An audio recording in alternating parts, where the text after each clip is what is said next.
Welcome to Wine Talks with Paul Kalemkiarian. You can find Wine Talks on Google Play, Stitcher, Spotify, iTunes, and all your favorite podcast hangouts. And, of course, always sponsored by the original Wine of the Month Club. We're supporting the new Pure Wine Club, where you get organic and biodynamic wines sent to your door. In fact, we're going to talk about that today because we had a wonderful guest, Chiara Fe. Hi, hello, everybody. Hello. Welcome. Thank you very much. Chiara Fe, F-E. F-E Ollie. It's the yes. second shortest last name I've ever seen. Yeah. So the second one. Yes, I know. Not the first one. So to be more unique instead. Yeah. Well, you know, we live in a very Asian community here, and sure. there's a lot of short names. Yeah. Does anybody say, please shorten your name? Because it can't be any shorter, right? No, but I studied languages, and when I had to spell my surname was quite easy. Oh, that's it was very pretty good. easy, yes. So Mine's 12 letters. Yeah. That's a long one. Yeah. So harder. You're with Salcheto. Salcheto, yes. Salcheto Winery. And I found this a fascinating conversation, so we're going to try and uncover all the things we talked about earlier because it touched on a lot of really fun subjects in regards to the wine business, contemporary things happening in the wine business. But I want to know about you. I want to know what you were doing. You said you were younger when you started this idea about getting in the wine business, but you didn't always want to do that. No, at the beginning, I mean, I was born in Montepulciano, which is, by the way, a city where the wine production is very important. So I've always been into the wine world. I also own, my family own 3 hectares of vineyards. And really? Yeah. We're going to talk about that. Yeah. Well, you didn't ask me. Okay, that's true. So for also when my grandfather was alive, we used to make some wine for the family, for friends. So actually, but nothing serious. Yeah. Well, wait, I have a question before you go further. No real business. Yeah, but still, would you have considered that wine organic? That's the question. You made it without all the fancy chemicals and things. Was it organic wine? Would you consider it organic? Yeah, we can consider it organic, but we had no label. Yeah, okay, well, that's a problem. So we cannot put the organic certification on the labels because we had no labels. Yes. Just 5 liters cask. Yes. And bottle.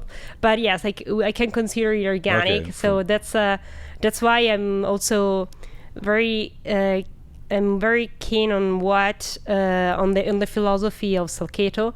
So it's true that I started working in this winery, but actually in the wine world, I would like to say just by chance. There was an opportunity to find weekend jobs during my studies.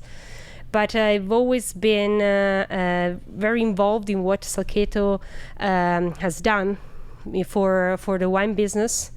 Because and more of this, I'm very proud to have a winery like that in my hometown in Montepulciano, in a place where which is famous for the scenery because they have filmed lots of American movies also in Montepulciano. Really? Yeah, like the second episode of the Twilight Saga.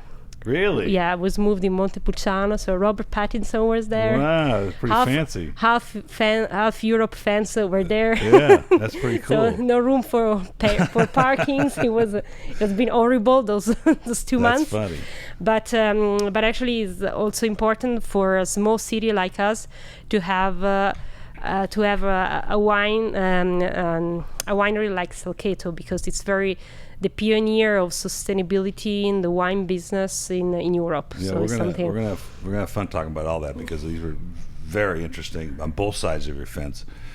But we're still talking about Chiara because she went to university to learn some languages, and you learned. Obviously, you spoke Italian, and you learned French. Yeah, French, German, and Russian. And Russian. Yeah. Also. Wow. But those are. I mean, that's not Latin based, right? I mean, Italian's Latin based, French is Latin based. Yeah. No, that's why I learned because I had no references for understanding. That's fascinating. No, I just chose Russian because the other languages were Chinese or Japanese. Yeah. But the classes were so overcrowded. So all the people wanted to learn these languages. And so I said, okay, I'm going for Russian, because by the way, it's still we still have lots of tourists from Russia in Tuscany, by the way. And so I said, okay, I can learn better a language if we are like 25, 30 people in a class, than instead of being 100, 150. Like a mega class. Exactly. So I just keep going with Russian. We're only touch on that for just a second, but I think it's important because I've spent 4.5 years trying to learn French on my own, using apps, which I think is absolutely a ridiculous way to try and learn French or any other language. Babbel and those things they're not going to get you there, because you realize it takes a lot of practice, and just keep practicing. But do you think you have to have a knack for languages to learn another language? If I'm talking to all the people listening to this, and they all have an ambition to learn something, and let's just say in California here in this part of town, Chinese would be a good language to learn. Okay. Do you think you have to have a knack, or do you think that you can just work hard and get there? Of course, if you have knack, it's easier. Yes. It takes less time, but I think that the end, if you work hard, if you have passion, like everything, you can make it up. Yeah. And does it help then from the second to the third language and the third to the fourth language, at least in the Latin-based languages, to understand the concepts behind the grammar? The grammar. Yeah. But I think that once you have learned a second language very well, then the third, the fourth, even if they do not belong to the same linguistic path, it's I think it will be easier, because your mind is more used to also to switch from a language to another. So I think that then will be easier. It's encouraging, because I read a book. I read a book before I started this. This is interesting, and I'll try to make it shorter. It's called Flirting with French. And it's this guy, he's an author, he's a general American author, and he thinks he's a Francophile. He wants to be everything French. He wants to be French, and he just can't be French because he was born here. So he sets out to learn the language and the culture. And so he takes the blue stickies and puts them on the wall if it's a masculine noun, and a pink sticky for the feminine nouns. And you just know in French you don't have no idea what's masculine, what isn't. And he goes to immersion school. He goes to this. He does 2 or 3 Babbel type programs. He goes to the south of France for 2 weeks in immersion, and he decides he's going to meet with his pen pal, which is another method of learning, right? Right. And he sits down after 1 year of this intense study, and he says, I couldn't say a word. He goes, I could only speak in situational French. Where are the bathrooms? Where's the restaurant? Can I have a fork? Right? Yeah. He goes, I didn't learn conversational French. So I took that took that to heart, because you really have to just speak it and learn and stumble across yourself. But what he doesn't tell you until the end is that he had his brain scanned in the beginning of this sessions, and he took an aptitude test, cognitive learning test. Oh, okay. And at the end, he did the same thing, and his brain matter had changed substantially from doing all this, and his cognitive learning improved substantially. Yeah. Okay. So I decided, well, gee, this could be a good thing, right? Because maybe I could be a little smarter than I am right now, which is probably the situation. Yeah. Anyway, so you did some odd, when you were at school and you were learning language, you did some odd jobs. You worked in a hotel. You worked in some restaurants. Is that where wine became part of your sort of passion, or not yet? Not at the moment. Not yet. This took a while, didn't it? Yeah, it took a while. No, so because when you are always into the wine, I mean, you always see the bottle in your house. So my grandfather was the one that drank a whole bottle per meal. Good boy. So yeah, so even for breakfast, it was the traditional breakfast in Tuscany. Yes. It has a half glass of wine, half glass of water. So you just put some water in, because it's 6 a.m. in the morning. Then 2 teaspoons of sugar and just toasted bread. That was the typical breakfast. In what part of Tuscany, like Siena, or was this all over? No, all over. It is called the pane, vino, and zucchero. Pane, vino, and zucchero. Okay. Yeah, and sugar. Yeah. So that's fun. So actually, when you grow up, always seeing the bottle of wine and always have the chance to taste the wine, because and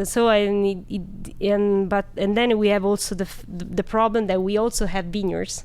So for me, wine was working in the field, helping my grandfather pruning, harvesting. So I also leave the hard job of the winemaking, but not just the enjoying part. Yes.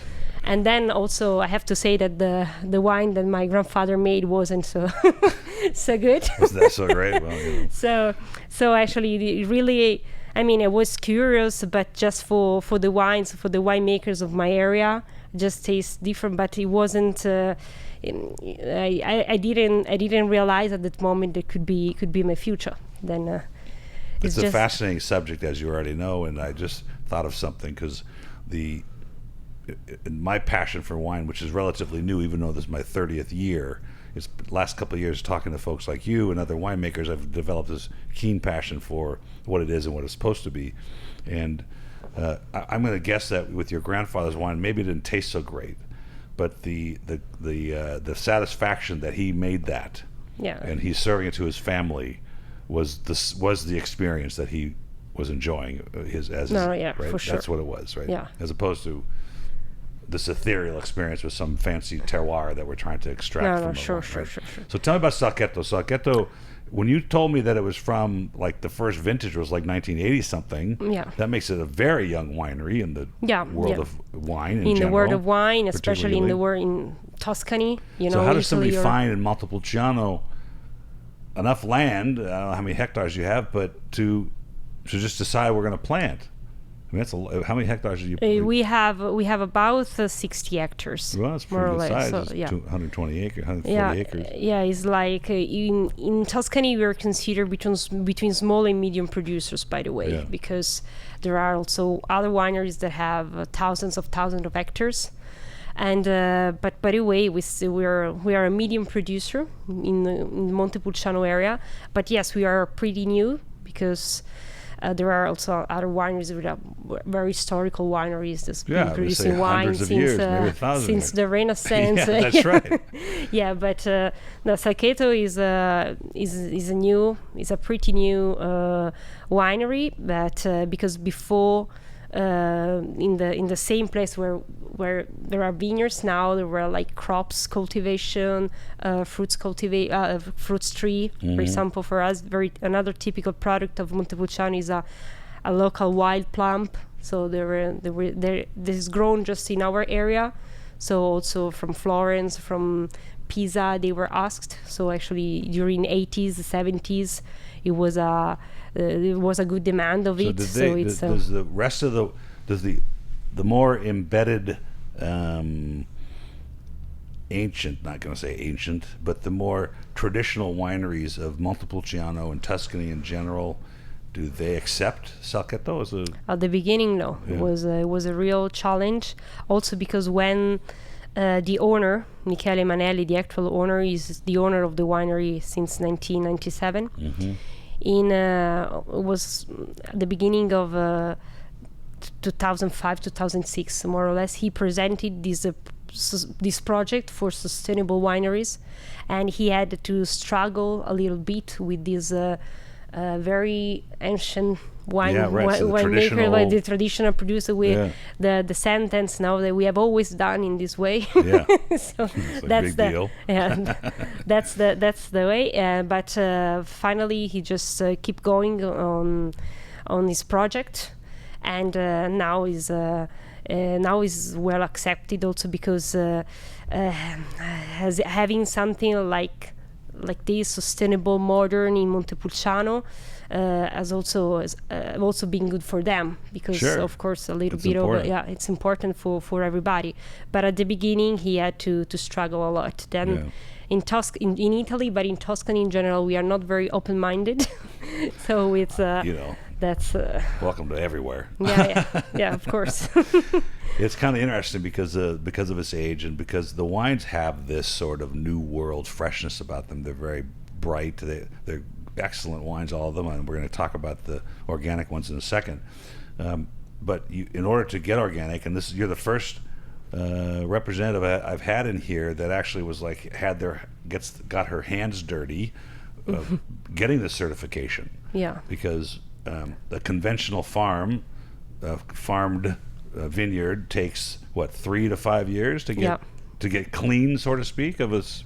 Yeah, you need actually, once you decide to be organic and you just ask for the organic certification, you need at least 3 years. It could be that 3 from to 5 years, to where you have to farm organically in the fields. So you have to prove that actually you are using just a certain product, so that also the soil can breathe. So when they say prove, that means you got to show them your invoices, sort of. If you bought, no, they also make analysis from the. They do. They grab. Wow. They do analysis. They grab. They take the bunches of grapes. They also make analysis on the leaves, just to assure that on the leaves. On the leaf. On the leaf itself. Leaves. Yeah. Wow. Leaves on the. They also take some samples of bunches. So this is actually something that they do in order to, of course, invoices. They look at what you buy. Is a part of the of the everything for getting the certification. But of course, they also make some analysis also on the soil, just to see if you make sure that you don't use certain kind of products. Fascinating. So yes. Okay, so your first organic vintage was when? The first one was 2014. 2014. So this is the 5th vintage now. Yeah, the 5th vintage ever. Wow. Because in 2014, actually the first organic vintage was 2012, but we didn't get the organic certification for all our hectares, because for some hectares we asked later, from other hectares we purchased later. So it's we are totally organic in production since 2014. Then the first organic production was in 2012, but just for a small part of the production. Yeah. So give me the top 3 things that are different between an organic farmed vineyard and a conventionally farmed vineyard. Okay, first of all, you can mainly is not a lot about the winemaking, but it's more how you grow, how you farm the plants. So, for example, if you are organic, you cannot use pesticides. So at all. Nothing. In order to, just to not to destroy an habitat. Mm-hmm. What we can do for insects, because we have also find a solution for them, is someone uses other insects that are going to eat the bad ones. Right. But it's not always. But they can't eat that much, so we have exactly. Exactly. So we have also some. They're called pheromone traps. That actually they are just sticky. Sticky things that they have some pheromone smells. Yes. So actually these insects remain attracted by these smells, and they remain stuck there. Then another important thing is that you cannot use now, sorry, I don't know in English the word, but is just to allow the soil to have grass, so not to like in French. I don't know the word in English either. Disherbant. So not for actually just to respect the soil. Right. And then also in terms of fertilizers, you must use just natural fertilizers, and then in terms of vinification, you can the most important things, of course, is regarding sulfites.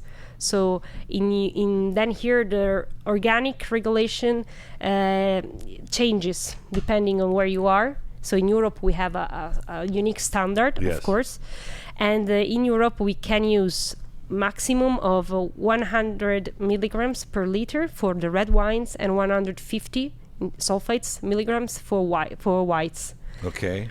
Which for being considered organic. Yes. That's you can add that. Yeah, we can add. Yes. In America, instead, if you want to certify your wine as organic wine, not wine made with organic grapes, but organic wines, you have to add no sulfites at all. So that means that the wine inside doesn't mean that the wine has not sulfites, because sulfites are naturally produced by the fermentation, but the limit of sulfites that is produced during the fermentation is more or less 10 milligrams. So when you make per liter. Per liter. So when you do like analysis, and the results is less than 10 milligrams, it means that you haven't add any sulfates, any extra sulfates. So we don't know what that is parts per million, do we?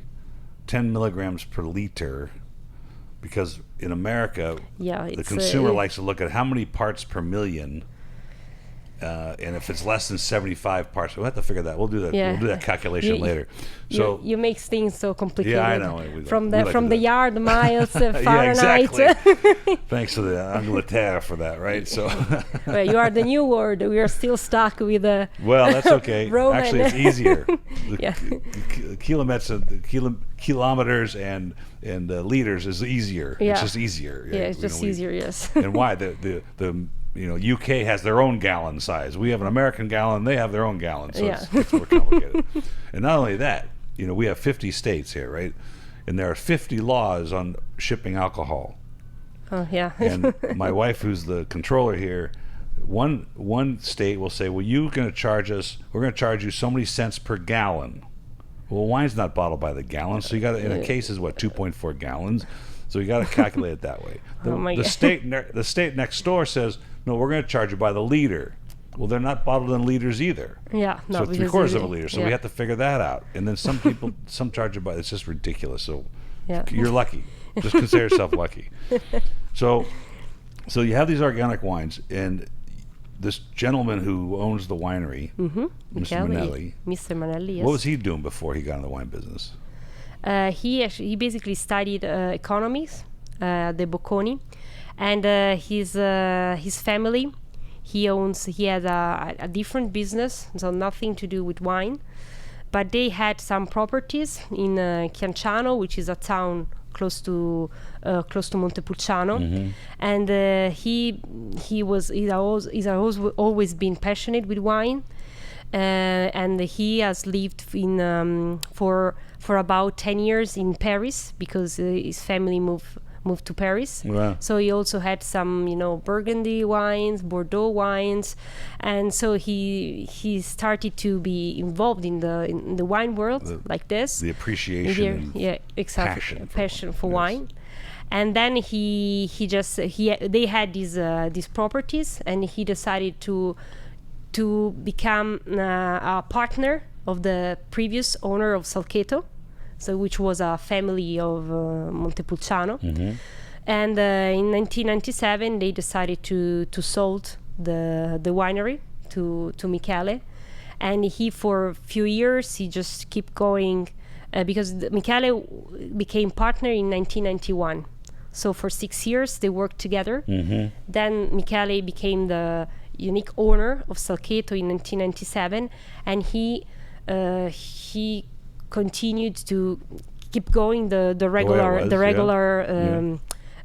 production, which of course is Nobile di Montepulciano, because we are in the Montepulciano area, and the other reservas of the Vino Nobile.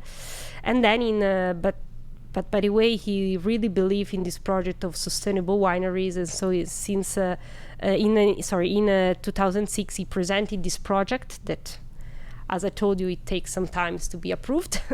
And then in 2009 he started building the new winery, and then in 2012 he finally opened the winery. Sustainable is, there's the sustainable, which is its own sort of thing going on in the wine world, and then organic and biodynamic and whatever. Exactly. Who knows what's next? But the sustainable part is.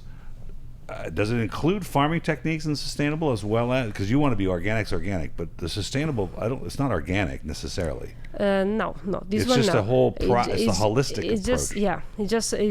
It's true. There's no real regulation for sustainable farming, but what we do is of course farming in terms of respecting the vineyards, respecting the plants, respecting the environment, but of course doing a good product. So actually what we do is, we have to do a certain kind of practices for farming. So we really try to see what is the best sustainable practice for reaching that goal. And in terms of sustainability in farming, what we are doing is, for example, is also reusing the skin after the fermentation. We have decided to stop the grappa production. We have stopped the grappa production. That's a shame. That's a shame, but it's sustainable. It's sustainable from an economical point of view because you don't have to pay the distillery for that's for making true, the but grappa. then you don't pay the guy that's making $1 working at the distillery, and I don't get my grappa. Yeah, but All right, so that's fine. Have you ever asked for a grappa from Montepulciano? No, so I can't actually. I mean, honestly, I can't drink this stuff because it's really like fire water. But that's okay. Yeah, exactly. Well, if you have throat-ache, it's perfect. Yeah, that's true. But so we stopped the grappa production and we use the skin as a natural fertilizers. Yeah. So we have sustainable in terms of in an economical point of view. Can you irrigate in Montepulciano? Sorry? Can you irrigate? Can you water the vines? No, we cannot. You can't, because there's no water reclamation needed. We can water the plants the first 3 years since the plantation because roots have not developed. Yes. But then we have to remove it. So that water, is it reclaimed water, or do you? Sustainable. The water that we also got a water footprint certification because basically all the water that we use also for the cellar and stuff is purified and reused, and some for the vineyards, but not to irrigate them. But of course, if you need to treat the vineyards and stuff, you need water, by the way. So we use the same water that we use for cleaning the barrels, which is purified.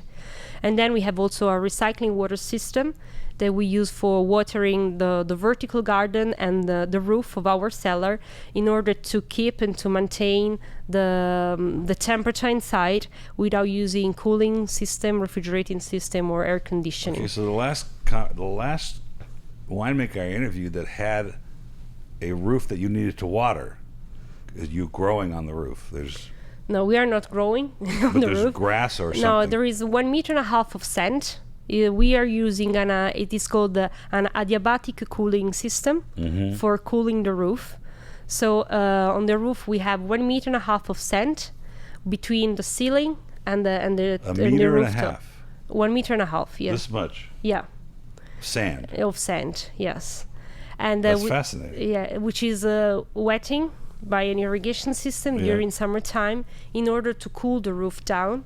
So all the rooms under the roof, they're still cool. We can keep the freshness and the coolness without using refrigerating system. Then one part of the cellar is underground, so naturally isolated, and in the external part we planted a vertical garden which isolates the cellar from the cold in winter and from the heat. That's fascinating. So are you one of the few wineries in Montepulciano that has this? The only one. The only one. That would explain Well, no, one of the few, but the only one.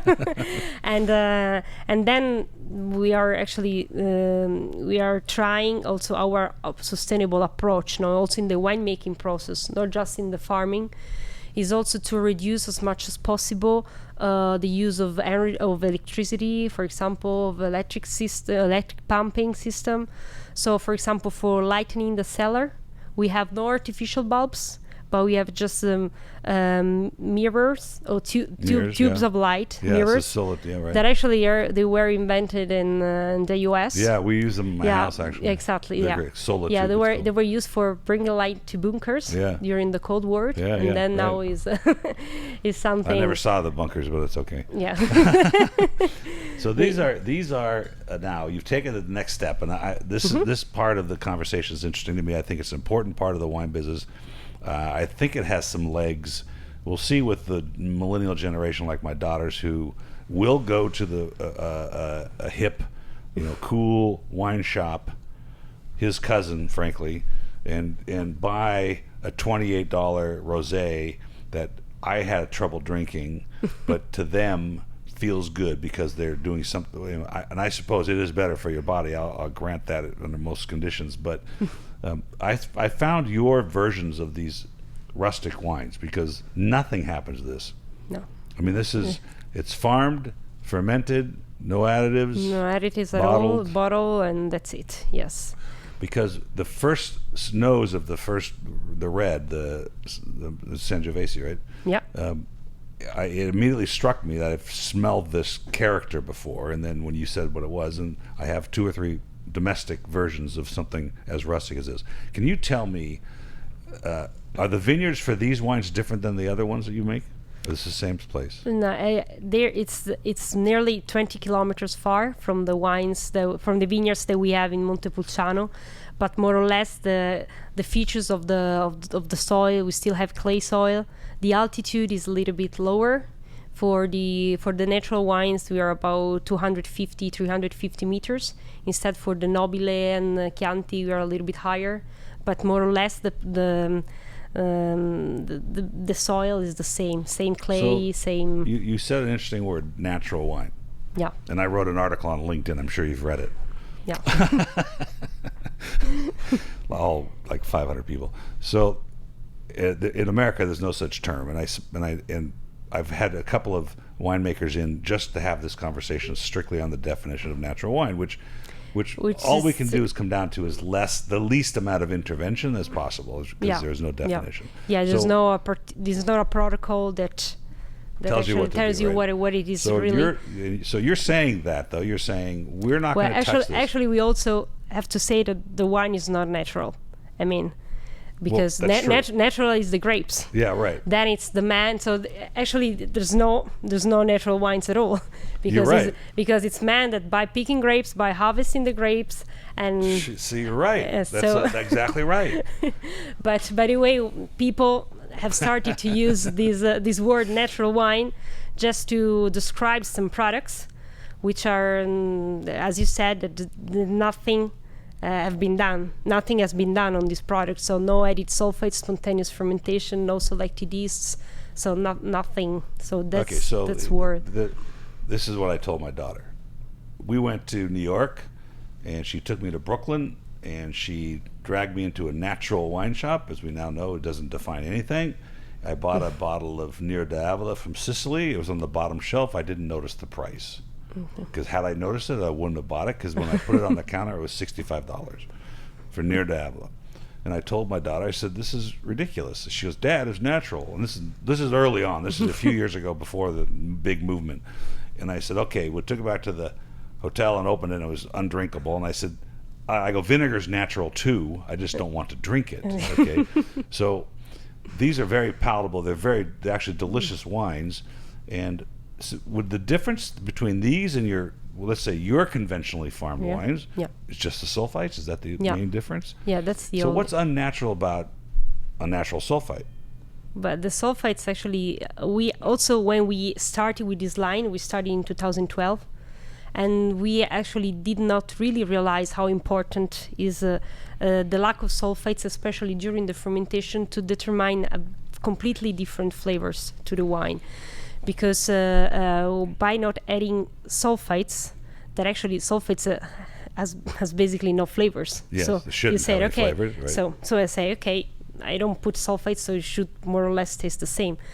But of course, if you do not add sulfites, you allow all the yeast, all the bacteria during the fermentation to have the chance to ferment and to apport some new flavors that usually are not usually are not developed, because sulfites just kill this kind of yeast, because of course the Brettanomyces yeast is actually the yeast which makes the good fermentation. No? So, but of course there are also other kind of yeast that usually are killed by sulfites.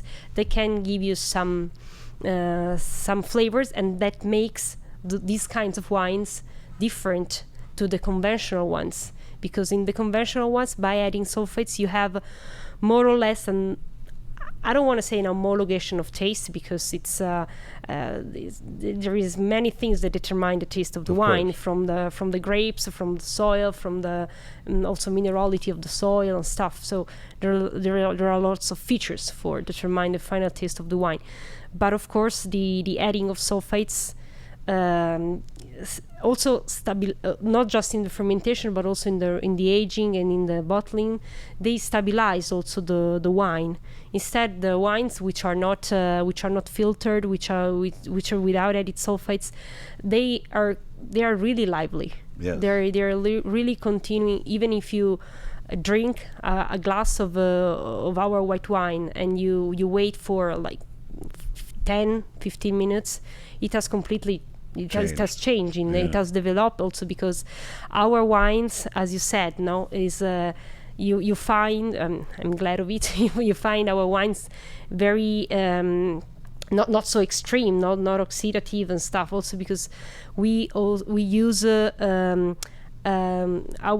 use for our wines just steel tanks.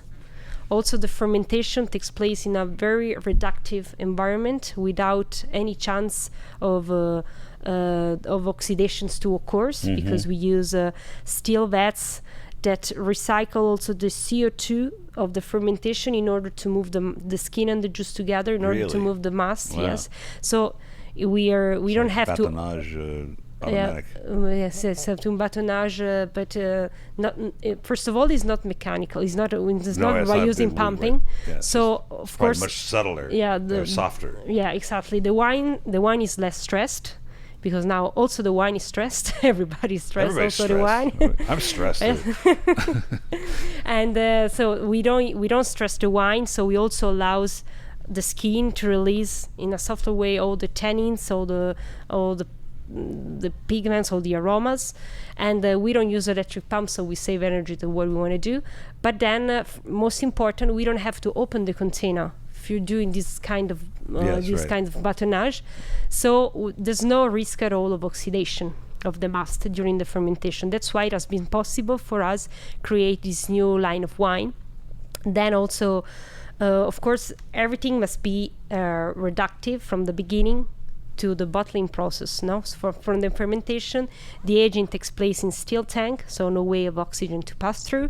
And in the bottling process, we also use screw cap that is guarantees more the wine inside. Yeah.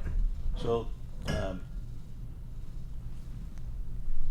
that's one of the best explanations, the yeast allowing other things to survive that otherwise would be gone if they added sulfites. Sulfites, yeah.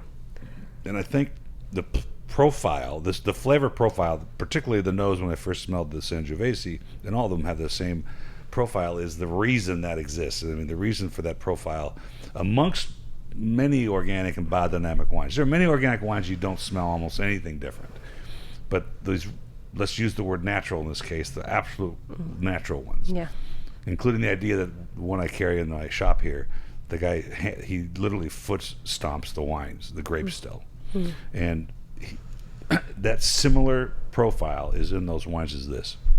But this is, I'm going to be honest, way less offensive than his. His are very barnyard, hay, green grass, really hard to stomach sometimes. And these are very pleasant. I can see drinking this, enjoying it, having the conversation about what it is, explaining to people this is what the character difference is because this is the way they process the wine. I think it's an important conversation to have and a story to tell when you're venturing into this side of the wine business, because it's dramatically different than what when we people, start, when you have this conversation, let's say I have a glass of wine and somebody says, gee, this tastes a little different, right? This is a little bit different than what I'm used to. And you say, well, yeah, it's because, and it's a great conversation to have. Yeah.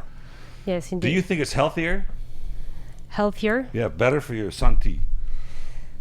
Of course, if does not your opinion. My opinion, of course, does not adding of any sulfites, so is less quantity of sulfites that you drink, your body has better to. For you. But so in this case, it's healthier, but just in terms of sulfites. For the rest, is not. I mean, I don't find so many difference between this wine here and the regular wines. Also because if you don't work well and we call them natural wine in order to be easier. Let's just differentiate them. The natural, fine. We'll do that. But of course, if you taste a natural wines which is oxidated too much, I don't think it's healthier than other wines with sulfites. But and then there is also this claim about sulfites in wine, but also sulfites are not just in wine. We know that. And it's so in actually, right? Egg is everywhere in the dry fruits, in the nuts, in the salami. They are preservative, but they just made claim on wine. But of course, this a natural wine, if it is well done, but like also organic wine, if they are well done, so they don't have defect like oxidation of stuff or too much, I mean, at least oxidation. I think that they are healthier because the grapes are grown in in a healthier way. But I not think just the concept is, and this also in food, it's not you are what you eat. It's really what you are what you eats, and you aren't what you drink unless you drink too much. It's what the grapes are eating. And there's something, and I was explaining this to my wife this morning actually, and we're going to be a little more esoteric and a little more philosophical here, because there are clubs that like mine in America that will tell you that you won't get a hangover if you drink organic wines. I'm like, it's still 13.5% alcohol. Yeah, exactly. I mean, come on, give me a break, right? But there's something. If you drink a lot of water together with wine, you won't get the hangover. Try that. Before you buy off on some silly idea. You're dehydrated. There's something about wine, and we'll wrap this up. There's something about wine that's ethereal. There's something in wine, even though particularly organic wines or wines that are biodynamic are really from the soil, and it's, I believe, a human connection to the earth. Yeah. And you can have an apricot. You can make apricot wines. You can take a radish. You can take biodynamic farm wheat, and you cannot have that experience. There's something about the grape. There's something ancestral about the grape. There's something about the way grape reacts to the soil that allows it to be a representation of what's of the terroir. The terroir, yes. And how it makes you feel when you drink it. So you don't get that with anything else that's agriculture. The only thing I can think of that you can take across the world and represent who you are is maybe a car, right? Yeah. Because like a really cool Maserati from the 1958, that says a lot when you look at it. Yeah. It doesn't make you feel like I feel when I see it, but you can take your wine like you brought to America today and say, this is what Montepulciano is about. Yeah. And I represent this. And you did a great job of explaining that here and representing the brand. And I have now a biodynamic club, organic club, and I also have I think these wines would work, both of these. I love the wines, but I think the idea behind your organics, your naturals, would work on not only my biodynamic club, but it would also work in the regular club, my regular series clubs, where people just want a good value. Good right? value just wines. Want to taste good wine and say, what am I tasting? So I thank you so much for your time today. It was really a pleasure to meet you and hear your knowledge of what you're doing, and you have the passion. Yeah, that's evidenced by the fact you came here for 4 days and you're going to take off again. No, I'm really passionate with this wine, and especially if you're a curious person, every human being is curious. Yes. I want to learn by nature, as philosopher says. It. And I think that I became really passionate with this wine, with the wine world, because it's really, there is always something new to learn, something new. It never ends. And so it always stimulates you for learning something new about the producer, the different kind of vinification, and then most of the time the wine is also good. Yes, and you've got that too, right? So the big question is, what's the next language? Next language? You're going to just learn another language? Yeah, I would like to, and I would like to learn also Portuguese. Okay, well, because it's easier for me. Yeah, it would be, right? Because there's a similarity between Italian it's similar and Portuguese. to Italian, but it's also hard because even Italian, Spanish, and Portuguese, they're very close together. Yes. So it's also very easy to mix. Yeah, right. So, to talk. Well, then you can make your own language. Yeah, the Esperanto, no? It was it was the common language. That's right. Thank you so much, Chiara, for being here. We appreciate your time. Thank you very much for inviting me and giving me the chance to talk about natural wines and organic wines. Cheers. Thank you very much.